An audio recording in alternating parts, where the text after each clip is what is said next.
Hello, నేను మీ CS రావు. ఆంధ్రప్రదేశ్ ముఖ్యమంత్రి చంద్రబాబు నాయుడు, తెలంగాణ ముఖ్యమంత్రి రేవంత్ రెడ్డి ఇద్దరూ భేటీ కాబోతూ ఉన్నారు. ఆ భేటీ సందర్భంగా కొన్ని ఫ్రూట్ఫుల్ నిర్ణయాలు ఉంటాయని చెప్పి భావిస్తూ ఉన్నారు చాలామంది. కానీ బీఆర్ఎస్ పార్టీ మాత్రం ముందల కాళ్ళకు బంధం వేసేసింది. ఒక్క అడుగు కూడా వాళ్ళ సమావేశంను ముందుకు వెళ్ళలేనటువంటి పరిస్థితిని తీసుకొచ్చింది. ఏంటి, ఏ విధంగా తీసుకొచ్చింది అని అంటే, ఆంధ్రప్రదేశ్ రాష్ట్రం విడిపోయిన తర్వాత జరిగినటువంటి పరిణామాల్లో ఒకటి, పోలవరానికి సంబంధించి 7 మండలాలని తెలంగాణకు సంబంధించినటువంటి వాటిని ఆంధ్రప్రదేశ్లో కలిపారు.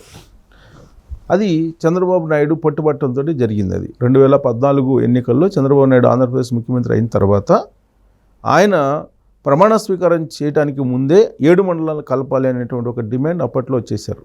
దాంతో కేంద్ర ప్రభుత్వం అప్పటికప్పుడు గెజిట్ని వెలువరించి 7 మండలాలని ఆంధ్రప్రదేశ్లో కలపడం జరిగింది. దానికి కారణం పోలవరానికి అడ్డు రాకుండా, వాళ్ళు అబ్జెక్షన్ చేయకుండా ఉండేందుకు ఆ విధమైనటువంటి నిర్ణయం తీసుకున్నారు.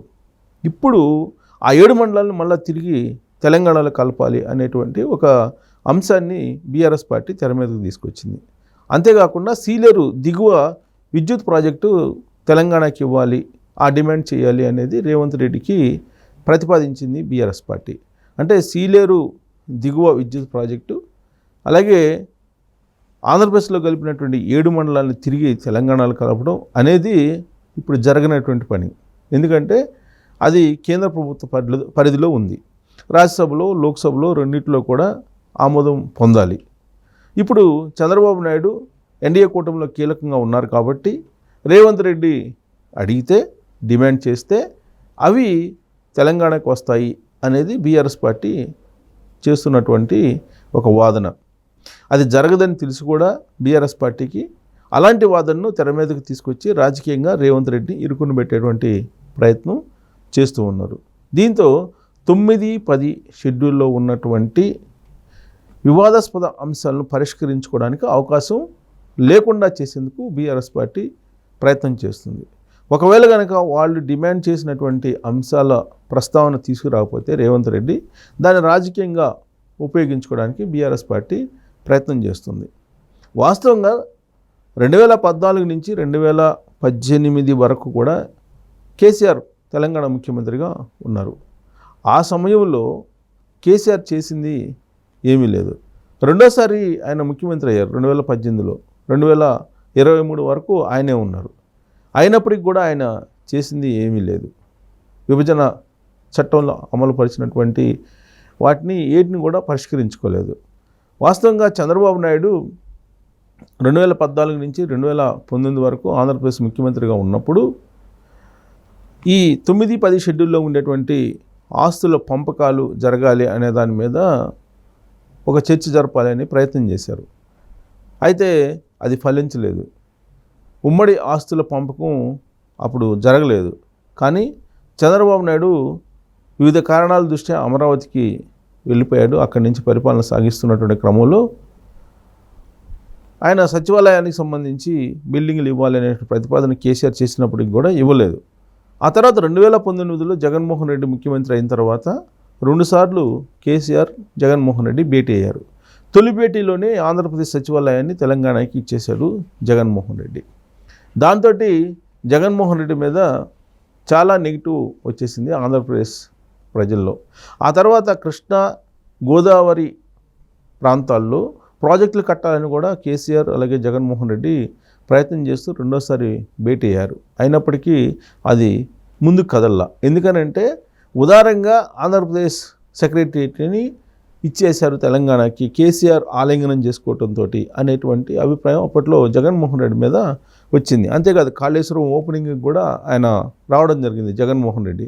వాళ్ళిద్దరి మధ్య ఉన్నటువంటి రాజకీయపరమైనటువంటి పెనుబంధం ఏదైతే ఉందో అది విభజన చట్టంలో ఉండేటువంటి వివాదాస్పద అంశాలను పరిష్కరించుకోవడానికి ఉపయోగించుకోలేదు. వాళ్ళు కేవలం రాజకీయపరమైనటువంటి బంధాన్ని పెంచుకోవడానికి, రాజకీయపరమైన ప్రయోజనాల కోసం మాత్రమే వాళ్ళిద్దరూ సీఎంలుగా ఉన్న రోజుల్లో మెలిగారు.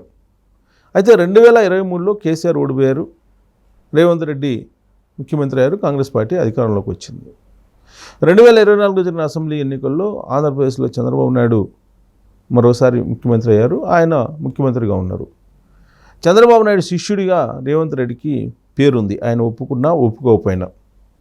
ఇలాంటి పరిస్థితుల్లో చంద్రబాబు నాయుడు రేవంత్ ఇద్దరు ఒకటే అనేటువంటి ఒక అభిప్రాయం అటు ఆంధ్రప్రదేశ్ ప్రజల్లో కానీ ఇటు తెలంగాణ ప్రజల్లో కానీ చాలా బలంగా బీఆర్ఎస్ పార్టీ అలాగే వైఎస్ఆర్ కాంగ్రెస్ పార్టీ తీసుకెళ్ళింది. ఒకవైపు కేసీఆర్, జగన్మోహన్ రెడ్డి ఇద్దరు ఒకటే అనే అభిప్రాయాన్ని తెలుగుదేశం పార్టీ బలంగా తీసుకెళ్ళింది అటు తెలంగాణలో ఇటు ఆంధ్రప్రదేశ్ ప్రజల్లో కూడా. ఇప్పుడు తెలుగు రాష్ట్రాల ముఖ్యమంత్రి ఇద్దరు కూడా గురు శిష్యులు కాబట్టి వాళ్ళు విభజన చట్టంలో ఉండేటువంటి అంశాలను పరిష్కరించుకోవడానికి అవకాశం ఉంది అనేటువంటి ఒక ఒపీనియన్ కనిపిస్తుంది, ఒక ఒపీనియన్ వినిపిస్తోంది. ఎందుకనంటే చంద్రబాబు నాయుడు ఇనిషియేటివ్గా తీసుకొని ఒక లెటర్ రాయటం జరిగింది తెలంగాణ ముఖ్యమంత్రి రేవంత్ రెడ్డికి. 6వ తారీఖున కలవడానికి సిద్ధము, కలుద్దాం అనేటువంటి రిప్లై కూడా రేవంత్ రెడ్డి నుంచి చంద్రబాబు నాయుడుకి లభించింది. దీంతో ఇరు రాష్ట్రాలకు సంబంధించినటువంటి అఫీషియల్స్ 9-10 షెడ్యూల్లో ఉండేటువంటి వివాదాస్పద అంశాలను, ఆస్తుల పంపకాల గురించి తయారు చేస్తున్నారు ఫైల్స్. దాంట్లో వాస్తవంగా 9వ షెడ్యూల్లో సుమారుగా 107 వరకు వివాదాస్పదమైనటువంటి అంశాలు ఉన్నాయి. అలాగే 10వ షెడ్యూల్లో ఇంకా ఎక్కువ ఉన్నాయి, 150 వరకు, 150కి పైగా వివాదాస్పదమైనటువంటి అంశాలు ఉన్నాయి. జనాభా ప్రాతిపదికన తెలంగాణలో ఉండేటువంటి ఆంధ్రప్రదేశ్ ఆస్తులు కానీ ఉద్యోగులను కానీ పంచాలి. 52:42 అంటే జనాభా ప్రాతిపదికన ఆంధ్రప్రదేశ్కి 58%, తెలంగాణకి 42% అనేది విభజన చట్టంలో పొందుపరిచినటువంటి షేరు. దాని ప్రకారం ఢిల్లీలో ఏపీ భవన్ ఉండేది, ఆ ఏపీ భవన్ విభజన జరిగింది ఇటీవల కాలంలో. అలాగే 9-10 షెడ్యూల్లో ఉన్నటువంటి అంశాలు ఏవైతే ఉన్నాయో వాటిని ఇదే ప్రాతిపదికన విభజించుకోవాలి. దానికోసం ఇప్పుడు 2 రాష్ట్రాల ముఖ్యమంత్రులు ఒక అంగీకారానికి వచ్చేందుకు ప్రయత్నం చేస్తూ ఉన్నారు. అంతేకాదు ఇప్పుడు యూనివర్సిటీ అడ్మిషన్స్ కూడా ఆగిపోయాయి. ఉదాహరణకు అంబేద్కర్ యూనివర్సిటీ తీసుకుంటే అంబేద్కర్ యూనివర్సిటీకి సంబంధించి 2024 జూన్ 2 తోటి ఇప్పుడు తెలంగాణ రాష్ట్రం పూర్తిగా హైదరాబాద్ ఉమ్మడి రాజధానిగా ఉన్న హైదరాబాద్ కూడా తెలంగాణ రాజధాని అయిపోయింది కాబట్టి ప్లస్ 10 years మాత్రమే విభజన చట్టంలో ఉమ్మడి ఆస్తులు కానీ ఉమ్మడి పంపకాలు కానీ ఉమ్మడిగా అడ్మిషన్స్ కానీ ఇవి ఉంటాయి అనేది విభజన చట్టంలో పొందుపరిచారు. ఇప్పుడు అడ్మిషన్స్కి వచ్చేటప్పటికి అంబేద్కర్ ఓపెన్ యూనివర్సిటీ అడ్మిషన్స్ ఇవ్వట్లేదు ఆంధ్రప్రదేశ్కి సంబంధించినటువంటి విద్యార్థులకు. తెలంగాణకు సంబంధించినటువంటి వాళ్ళు అడ్మిషన్స్ ఇస్తున్నటువంటి పరిస్థితి. ఇలాంటి పరిస్థితి అన్ని యూనివర్సిటీల్లో కూడా ఉమ్మడి యూనివర్సిటీలకు ఏవైతే విభజన జరగలేదో వాటన్నిటిలో కూడా ఉంది. అలాగే 9-10 షెడ్యూల్లో ఈ సమస్యను పరిష్కరించుకోవడానికి ఆ ఇద్దరు సీఎంలు ఒక ప్రయారిటీ ప్రకారం వస్తున్నారు. చంద్రబాబు నాయుడు పరిష్కరించుకోగలిగినటువంటివి ఏవి తేలిగ్గా, కొంచెం చర్చించిన తర్వాత 2-3 మీటింగ్లు అయిన తర్వాత పరిష్కరించుకోదగినవి ఏమున్నాయి, అసలు వివాదాస్పదమైనటువంటి అంశాలు ఏమున్నాయి, ఎడతెగనటువంటి అవి అసలు పరిష్కారం అవుతాయా కాదా అనేటువంటి సమస్యలు, ఆస్తులు ఏమున్నాయి, వీటి మీద నీకు ఒక ప్రయారిటీ ప్రకారం చర్చించుకోవాలనేటువంటి ఒక అజెండాను తయారు చేసుకుంటున్నారు చంద్రబాబు నాయుడు. అలాగే రేవంత్ రెడ్డి కూడా తయారు చేసుకుంటున్నారు. చంద్రబాబు నాయుడు రేవంత్ రెడ్డి అంటే ముఖాముఖి వాళ్ళిద్దరు కూర్చొని మాట్లాడుకునేది కాదు. మంత్రులు ఉంటారు, అలాగే సెక్రటరీస్ ఉంటారు, ప్రిన్సిపల్ సెక్రటరీ ఉంటారు, అఫీషియల్స్ అందరూ ఉంటారు. ఆ చట్టంలో ఏం చెప్పింది, ఆ చట్ట ప్రకారం ఏం చేయాలి అనే దాని మీద చర్చించుకుంటారు. ఈవెన్ ఆర్టీసీ కూడా, ఆర్టీసీకి సంబంధించినటువంటి ఆస్తులు ఆంధ్రప్రదేశ్కి సంబంధించినటువంటివి తెలంగాణలో ఉన్నాయి. కానీ తెలంగాణలో ఉండే ఆర్టీసీ ఆస్తులు తమకే దక్కాలి అనేది తెలంగాణ ఆర్టీసీ భావిస్తూ ఉంది. అది సాధ్యం కాదు అనేటువంటి విషయాన్ని ఆంధ్రప్రదేశ్ చెప్తుంది. ఇలాంటి వివాదాస్పదమైనటువంటి అంశాలు ఉన్నాయి. నెగోషియేషన్స్, అలాగే విద్యుత్కు సంబంధించిన బకాయిలు సుమారు 6,000 కోట్ల రూపాయలు తెలంగాణ ఇవ్వాలి, అది కేసీఆర్ ఇవ్వలేదు.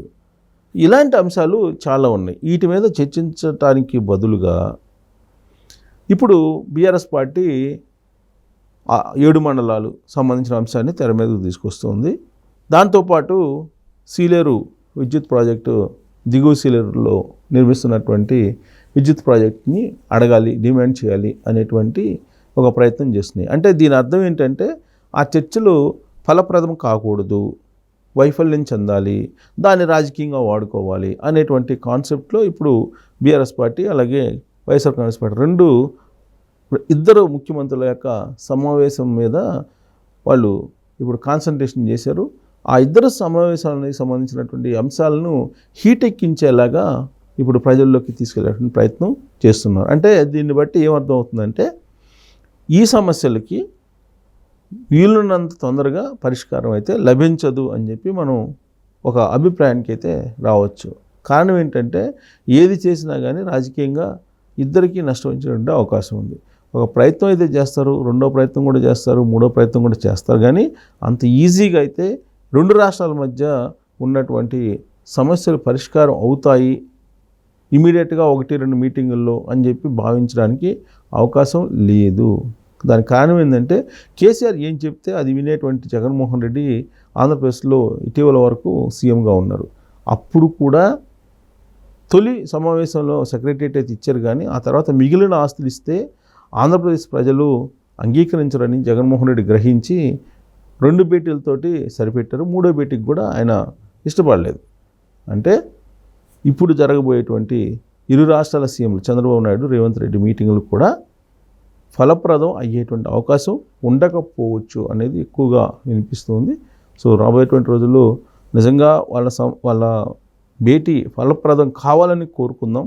బట్ అది వివిధ రాజకీయ కారణాల దృష్ట్యా ముందర కాళ్ళకు బంధం వేస్తున్నటువంటి బీఆర్ఎస్ పార్టీ కారణంగా, వైఎస్ఆర్ కాంగ్రెస్ పార్టీ కారణంగా ఇరు రాష్ట్రాల మధ్య ఉన్నటువంటి సమస్యలు పరిష్కారం కావు అనేది వినిపిస్తున్నటువంటి సమయంలో ఏం చేస్తే పరిష్కారం వస్తుంది అనే దాని మీద మీరు